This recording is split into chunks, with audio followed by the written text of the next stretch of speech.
ಇವಾಗ KCET exam ಕೂಡ ಮುಕ್ತಾಯ ಆಗಿದೆ. ಜೊತೆಗೆ ಕೀ ಆನ್ಸರ್ ಅನ್ನ ಕೂಡ ಬಿಟ್ಟಿರೋದ್ರಿಂದ ಎಲ್ರು ಕೂಡ ಈಗಾಗಲೇ ಕೀ ಆನ್ಸರ್ ಅನ್ನ ಕೂಡ ಚೆಕ್ ಮಾಡ್ಕೊಂಡಿರ್ತೀರಾ.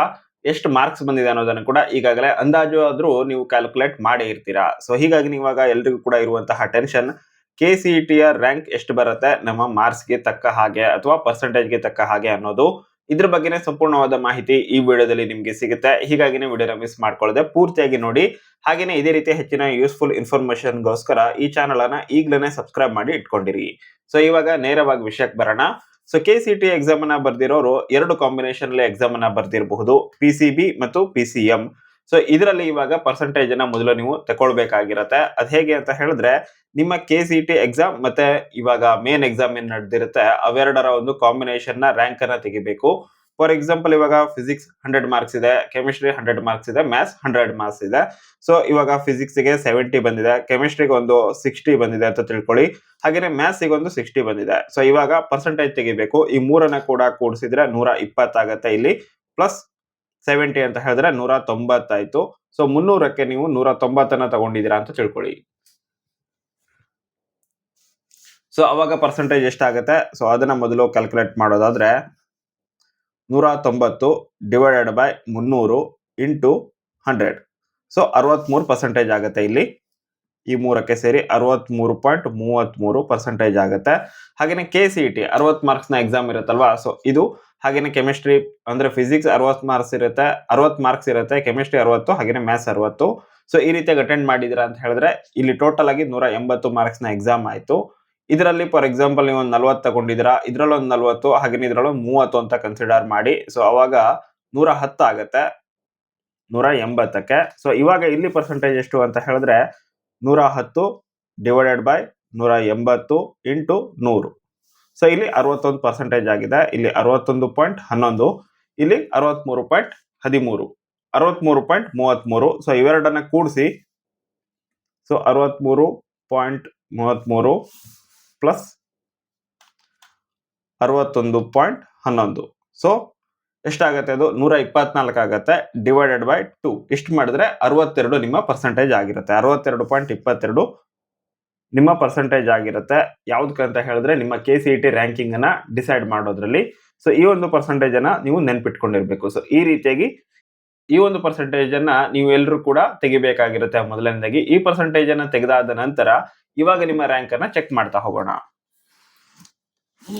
ಸೇಮ್ ಇದೇ ರೀತಿಯಾಗಿ ಇಲ್ಲಿ ನೀವು ಬಯಾಲಜಿ ಎಕ್ಸಾಮ್ ಅನ್ನ ಬರ್ದಿದ್ರೆ ಅಂದ್ರೆ PCB ಕಾಂಬಿನೇಷನ್ ಅಲ್ಲಿ ಎಕ್ಸಾಮ್ ಅನ್ನ ಬರ್ದಿದ್ರು ಕೂಡ ಸೇಮ್ ಅದೇ ರೀತಿಯಾಗಿ ನೀವು ರ್ಯಾಂಕ್ ಅನ್ನ ತೆಗಿರಿ. ಇಲ್ಲಿ ನೀವು ಬಯಾಲಜಿ ಎಕ್ಸಾಮ್ ಅನ್ನ ಬರ್ದಿದ್ರು ಕೂಡ ಸೇಮ್ ಇದೇ ರೀತಿಯಾಗಿ ಪರ್ಸೆಂಟೇಜ್ ಅನ್ನ ತೆಗಿರಿ. ಸೊ ಇವಾಗ ಪ್ರೆಸೆಂಟ್ ಅಲ್ಲಿ 62.22 ಅನ್ನೋದು ನಮಗೆ KCET ರ್ಯಾಂಕಿಂಗ್ ಅಲ್ಲಿ ಡಿಸೈಡ್ ಮಾಡೋದಕ್ಕೆ ಪರ್ಸೆಂಟೇಜ್ ಸಿಕ್ಕಿದೆ. ಸೊ ಇವಾಗ ರ್ಯಾಂಕಿಂಗ್ ಹೇಗೆ ಬರುತ್ತೆ ಅನ್ನೋದನ್ನ ನೋಡ್ತಾ ಹೋಗೋಣ. ಸೊ ಇವಾಗ ಇಲ್ಲಿ KCET ಎಕ್ಸಾಮ್ ನ ಪರ್ಸೆಂಟೇಜ್ ಅಂದ್ರೆ ಈಗಾಗಲೇ ನಾನು ಹೇಳಿದ್ನಲ್ವಾ ಇದು 62.22. ಸೊ ಈ ಪರ್ಸೆಂಟೇಜ್ಗೆ ತಕ್ಕ ಹಾಗೆ ರ್ಯಾಂಕಿಂಗ್ ಹೇಗಿದೆ ಅಂತ ನೋಡ್ತಾ ಹೋಗೋದಾದ್ರೆ ನಿಮ್ಗೇನಾದ್ರೂ ಇಲ್ಲಿ 90ರಿಂದ 100% ಬಂತು ಅಂತ ಹೇಳಿದ್ರೆ ನಿಮ್ಮ ರ್ಯಾಂಕಿಂಗ್ ಏನಿದೆ ಅದು 1ರಿಂದ 400 ಒಳಗಡೆ ಬರುವಂತಹ ಸಾಧ್ಯತೆ ಇದೆ. ಸೊ ಈ ಒಂದು ರ್ಯಾಂಕಿಂಗ್ ಏನಿದೆ ಈ ಒಂದು ಲಿಸ್ಟ್ ಇರೋದು PCB ಈ ಒಂದು ಕಾಂಬಿನೇಷನ್ ಅಲ್ಲಿ ಎಕ್ಸಾಮ್ ಬರ್ದಿರೋರ್ಗೆ ಅಂದ್ರೆ ಅಗ್ರಿಕಲ್ಚರ್ ಫೀಲ್ಡ್ ಹೋಗ್ಲಿಕ್ಕೆ ಇಷ್ಟಪಡ್ತಾರಲ್ವಾ. ಸೊ ಅವರಿಗೆ ನೀವು ಇಂಜಿನಿಯರಿಂಗ್ ಫೀಲ್ಡ್ ಹೋಗ್ಲಿಕ್ಕೆ ಇಷ್ಟಪಟ್ಟಿದ್ರೆ ಅದು ನೆಕ್ಸ್ಟ್ ಪಾರ್ಟ್ ಅಲ್ಲಿ ಇದೆ. ತುಂಬಾನೇ ಕ್ವಿಕ್ ಆಗಿ ಹೇಳ್ತಾ ಹೋಗ್ತೀನಿ ಬನ್ನಿ. ಸೊ ಅದನ್ನು ಕೂಡ ತಿಳಿಸ್ಕೊಡ್ತೀನಿ. ಇವಾಗ ಮೊದಲನೇದಾಗಿ ನೋಡ್ತಾ ಹೋಗೋದಾದ್ರೆ 95ರಿಂದ 100% ಬಂದಿದ್ರೆ ನಿಮ್ಮ ರ್ಯಾಂಕ್ ಏನಿದೆ 1ರಿಂದ 400 ಒಳಗಡೆ ಬರುವಂತಹ ಸಾಧ್ಯತೆ ಇದೆ. ಅದೇ ನೀವು 90ರಿಂದ 95% ಅನ್ನ ಪಡ್ಕೊಂಡಿದ್ದೀರಾ ಅಂತ ಹೇಳಿದ್ರೆ 400ರಿಂದ 1,500 ಈ ರೇಂಜ್ ಅಲ್ಲಿ ನಿಮ್ಮ ರ್ಯಾಂಕಿಂಗ್ ಬರುವಂತಹ ಸಾಧ್ಯತೆ ಇದೆ. ಹಾಗೇನೆ ನಿಮ್ಗೆ ಏನಾದ್ರು 85ರಿಂದ 90 ಸೊ ಈ ರೇಂಜ್ ಅಲ್ಲಿ ಪರ್ಸೆಂಟೇಜ್ ಬರುತ್ತೆ ಅನ್ನೋದಾದ್ರೆ 1,500ದಿಂದ 3,000 ಸೊ ಇಷ್ಟರ ಒಳಗಡೆ ನಿಮ್ಮ ರ್ಯಾಂಕಿಂಗ್ ಬರುವಂತಹ ಸಾಧ್ಯತೆ ಇದೆ.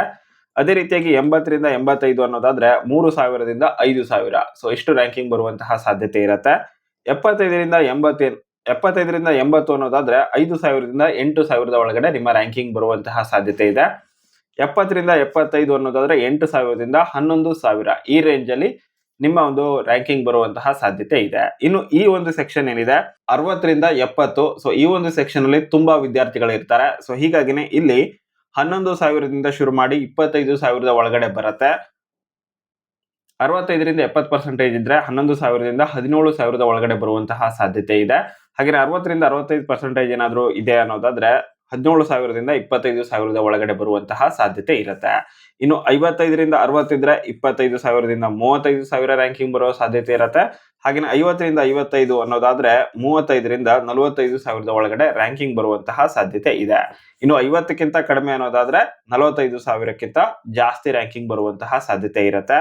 ಸೊ ಈ ಒಂದು ರ್ಯಾಂಕಿಂಗ್ ನಾನು ಇಲ್ಲಿ ತಿಳಿಸ್ಕೊಡ್ತಾ ಇರೋದು ಕಳೆದ ವರ್ಷ ಹಾಗೆ ಪ್ರೀವಿಯಸ್ ವರ್ಷದಲ್ಲಿ ಯಾವ ರೀತಿಯಾಗಿ ಪರ್ಸೆಂಟೇಜ್ ಇತ್ತು, ಅದಕ್ಕೆ ತಕ್ಕ ಹಾಗೆ ಯಾವ ರೀತಿಯಾಗಿ ರ್ಯಾಂಕ್ ಬಂದಿದೆಯೋ ಆ ಒಂದು ಆಧಾರದ ಮೇಲೆ. ಸೊ ಇದೇ ಆಧಾರದ ಮೇಲೆ ಇವಾಗ ನೀವೇನಾದ್ರೂ ಇಂಜಿನಿಯರಿಂಗ್ ಹೋಗೋದಕ್ಕೆ ಟ್ರೈ ಮಾಡ್ತಾ ಇದ್ದೀರಾ, ಸೊ ಹೀಗಾಗಿ PCM ಕಾಂಬಿನೇಷನ್ ಅಲ್ಲಿ ಎಕ್ಸಾಮ್ ಅನ್ನ ಬರ್ದಿದ್ದೀರಾ ಅಂತ ಹೇಳಿದ್ರೆ, ಸೊ ಇವಾಗ ನೀವು KCET ಮತ್ತು ಎಕ್ಸಾಮ್ ಇವೆರಡನ್ನ ಸೇರಿಸಿ ಪರ್ಸೆಂಟೇಜ್ ತೆಗೆದಾಗ 90ರಿಂದ 100 ಬಂತು ಅಂತ ಹೇಳಿದ್ರೆ 1ರಿಂದ 700ರ ಒಳಗಡೆ ನಿಮ್ಮ ರ್ಯಾಂಕಿಂಗ್ ಇರುವ ಸಾಧ್ಯತೆ ತುಂಬಾನೇ ಹೈ ಇರುವಂತದ್ದು. ಅದೇನೆ 90ರಿಂದ 95 ಇದೆ ಅನ್ನೋದಾದ್ರೆ 700ರಿಂದ ಶುರು ಮಾಡಿ 1,500 ಅಥವಾ 2,000, ಸೊ ಈ ಒಂದು ರೇಂಜ್ ಅಲ್ಲಿ ನಿಮ್ಮ ರ್ಯಾಂಕಿಂಗ್ ಇರುತ್ತೆ. 85ರಿಂದ 90% ಅಂತ ನೀವು 80ರಿಂದ 90% ಅನ್ನೋದಾದ್ರೆ 2,000ದಿಂದ 4,500 ಈ ರೇಂಜ್ ಅಲ್ಲಿ ನಿಮ್ಮ ರ್ಯಾಂಕಿಂಗ್ ಬರುವ ಸಾಧ್ಯತೆ ಇದೆ. ಹಾಗೇನೆ 80ರಿಂದ 85 ಅನ್ನೋದಾದ್ರೆ 4,500ದಿಂದ 9,000 ಈ ರೇಂಜ್ ಅಲ್ಲಿ ನಿಮ್ಮ ರ್ಯಾಂಕಿಂಗ್ ಬರುವಂತಹ ಸಾಧ್ಯತೆ ಇದೆ. ಇನ್ನು ನೆಕ್ಸ್ಟ್ 75ರಿಂದ 80% ಅಂತ ನೋಡೋದಾದ್ರೆ 9,000ದಿಂದ ಶುರು ಮಾಡಿ 15,000 ತನಕ ಕೂಡ ನಿಮ್ಮ ರ್ಯಾಂಕಿಂಗ್ ಬರುವಂತಹ ಸಾಧ್ಯತೆ ಇದೆ. ಈ ಸಲ ಕಾಂಪಿಟೇಷನ್ ಬೇರೆ ತುಂಬಾನೇ ಹೈ ಇರೋದ್ರಿಂದ ಇನ್ನು ನೆಕ್ಸ್ಟ್ ಇನ್ನೂ ಕೂಡ ಟಫ್ ಆಗ್ತಾ ಹೋಗುತ್ತೆ. ಅಂದ್ರೆ ರ್ಯಾಂಕಿಂಗ್ ಇನ್ನೂ ಕೂಡ ವೇರಿ ಆಗೋ ಚಾನ್ಸಸ್ ತುಂಬಾನೇ ಹೈ ಇದೆ. 70ರಿಂದ 75% ಆಗಿದೆ ಅನ್ನೋದಾದ್ರೆ ಒಂದು 15,000ದಿಂದ 25,000, ಸೊ ಈ ರೇಂಜ್ ಅಲ್ಲಿ ನೀವು ಎಕ್ಸ್ಪೆಕ್ಟ್ ಮಾಡಬಹುದು. ಹಾಗೇನೆ ಈ ಒಂದು ರೇಂಜ್ ಏನಿದೆ ಇದು ತುಂಬಾನೇ ಕಾಂಪಿಟೇಷನ್ ಇರುವಂತಹ ಒಂದು ಪ್ಲೇಸ್ ಅಂತ ಹೇಳಬಹುದು. 60ರಿಂದ ಶುರು ಮಾಡಿ 70 ಈ ರೇಂಜ್ ಅಲ್ಲಿ ತುಂಬಾನೇ ವಿದ್ಯಾರ್ಥಿಗಳು ಇರ್ತಾರೆ. ಸೊ ಹೀಗಾಗಿ 25,000ದಿಂದ ಶುರು ಮಾಡಿ 55,000, ಸೊ ಈ ರೇಂಜ್ ಅಲ್ಲಿ ತುಂಬಾನೇ ವಿದ್ಯಾರ್ಥಿಗಳು ಇರೋದ್ರಿಂದ ಇಲ್ಲಿ ಹೆವಿ ಕಾಂಪಿಟೇಷನ್ ಇದೆ. 55 ಇರೋದು ಇನ್ನು ಕೂಡ ಜಾಸ್ತಿ ಕೂಡ ಆಗುವಂತಹ ಸಾಧ್ಯತೆ ಇದೆ. ಒಂದು 57 ಅಥವಾ 58,000 ತನಕ ಕೂಡ ಹೋಗುವಂತಹ ಸಾಧ್ಯತೆ ಇದೆ. ಒಟ್ಟಾರೆಗೆ ನಿಮ್ಗೆ 65ರಿಂದ ಒಂದು 70 ಬಂದಿದೆ ಅಂತ 70% ಬಂದಿದೆ ಅನ್ನೋದಾದ್ರೆ 25,000ದಿಂದ ಒಂದು 40,000 ಇದರ ಆಸುಪಾಸಲ್ಲಿ ನೀವು ಎಕ್ಸ್ಪೆಕ್ಟ್ ಮಾಡಬಹುದು. ಅದೇನೆ 60ರಿಂದ 65% ಬಂದಿದೆ ಅಂತ ಹೇಳಿದ್ರೆ 40,000ದಿಂದ 55,000 ಈ ರೇಂಜ್ ಅಲ್ಲಿ ಎಕ್ಸ್ಪೆಕ್ಟ್ ಮಾಡಬಹುದು. ಇನ್ನು ನಿಮ್ಗೆ ಏನಾದ್ರು 55% ಇಂದ 60% ಬಂದಿದೆ ಅನ್ನೋದಾದ್ರೆ 55,000ದಿಂದ 80,000 ಅಥವಾ ಅದಕ್ಕಿಂತ ಸ್ವಲ್ಪ ಜಾಸ್ತಿ 85 ತನಕ ಎಕ್ಸ್ಪೆಕ್ಟ್ ಮಾಡಬಹುದು. ಅದೇನೆ 50ರಿಂದ 55 ಅನ್ನೋದಾದ್ರೆ 80,000ದಿಂದ ಶುರು ಮಾಡಿ 1,00,000 ತನಕ ಕೂಡ ರ್ಯಾಂಕಿಂಗ್ ಹೋಗುವಂತಹ ಸಾಧ್ಯತೆ ಇದೆ. 50% ಗಿಂತ ಕಡಿಮೆ ಅನ್ನೋದಾದ್ರೆ 1,00,000ಕ್ಕಿಂತ ಎಬವ್ ಹೋಗುತ್ತೆ. ಸೊ ಈ ರೀತಿಯಾಗಿ ಒಂದು ಕ್ಯಾಲ್ಕುಲೇಷನ್ ಇರುವಂತದ್ದು. ಇದು 100% ಹೀಗೆ ಆಗತ್ತೆ ಅಂತ ಅಲ್ಲ, ಯಾರು ಕೂಡ ಹೀಗೆ ಆಗತ್ತೆ ಅಂತ ಹೇಳಲಿಕ್ಕೆ ಸಾಧ್ಯನೇ ಇಲ್ಲ. ಬಟ್ ಈ ಹಿಂದಿನ ಎಲ್ಲ ವರ್ಷಗಳ ಪರ್ಸೆಂಟೇಜ್ ಹಾಗೇನೆ ರ್ಯಾಂಕಿಂಗ್ ಅನ್ನ ಕನ್ಸಿಡರ್ ಮಾಡಿ, ಹಾಗೆ ಈ ಸಲ ಎಷ್ಟು ಎಕ್ಸಾಮ್ ಬರ್ದಿದ್ದಾರೆ ವಿದ್ಯಾರ್ಥಿಗಳು ಅದನ್ನೆಲ್ಲ ಕನ್ಸಿಡರ್ ಮಾಡಿ ಚೆಕ್ ಮಾಡೋದಾದ್ರೆ ಈ ರೇಂಜ್ಗೆ ನಿಮ್ಮ ಒಂದು ರ್ಯಾಂಕಿಂಗ್ ಬರುವಂತಹ ಸಾಧ್ಯತೆ ಇದೆ. ಸೊ ಮಾಹಿತಿ ನಿಮ್ಗೆ ಇಷ್ಟ ಆಗಿದ್ರೆ ವಿಡಿಯೋಗೆ ಲೈಕ್ ಮಾಡಿ. ಹಾಗೇನೆ ಮತ್ತೇನಾದ್ರೂ ಪ್ರಶ್ನೆಗಳಿದ್ರೆ ದಯವಿಟ್ಟು ಕಮೆಂಟ್ ಬಾಕ್ಸ್ ಅಲ್ಲಿ ಕಮೆಂಟ್ ಮಾಡಿ. Thank you.